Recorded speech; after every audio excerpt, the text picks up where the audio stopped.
Hello, welcome to Lunch with Lee. Today we're going over dryer vents. It's Friday, and this is a viewer request, it was the last week or the week before we went over gauges on how we measure if a dryer vent's functioning correctly or not.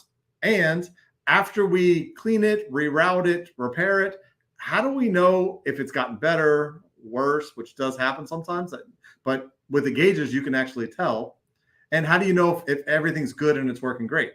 So we talked about two specific gauges that we use. One of them is a vanometer, which measures airspeed. This is a vanometer. You blow on it, it spins, it tells you wind speed.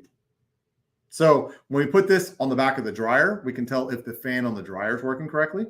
We can put it on the outside of the vent to see if it's got good airflow coming out the outside, but we actually can measure and document the airspeed that the dryer is putting out and at the end of the dryer vent. So if there's gaps or holes or anything else in it that's leaking out, we're not going to get good airspeed on the outside because there's something wrong on the inside.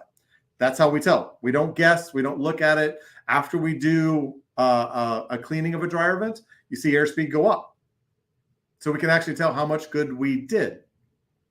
So this is a vanometer. It measures airspeed. It's a difference between sometimes people who come out who just run brushes through and say, yep, looks good, and actual science and telling if it's working well, how much good we did, everything else. The next one is a Magnehelic gauge. This measures pressure in inches of water column. So you put this into the connector that goes from the dryer to the wall. And as you can see, it measures how hard the dryer has to work to get air to the outside. So you can tell if it has a clog in it, if it's been crushed, if it's too long, how hard the dryer is having to physically push air to the outside. And there's certain specifications on how high or low that pressure should be. So once again, Magnehelic gauge, it's one of the things we use. And take it before and after cleans. You can tell how much good we do. And we can tell if something gets messed up, if it doesn't. You can tell the termination if the little louvers are painted shut. You get a lot of pressure. We get no airflow on the outside.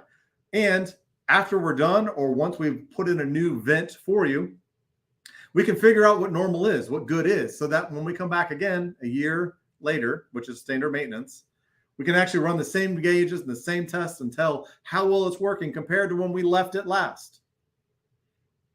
So it's ideal compared to, once again, people who come out, and usually it's very cheap rates because there's less education, there's less testing, the equipment is not at the same level as what we use and what's recommended by the CDET, Certified Dryer Exhaust Technician certification.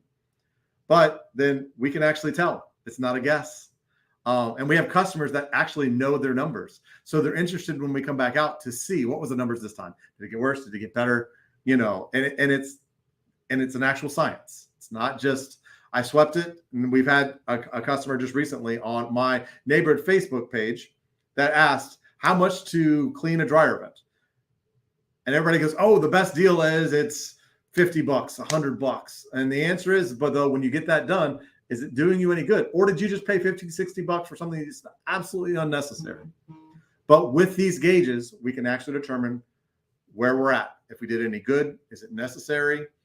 How often you should have it done? Because if we come back a year later and the readings are perfect still, then maybe we can extend it out a little more, maybe not. Depends on the amount of laundry you do. Depends on a lot of things.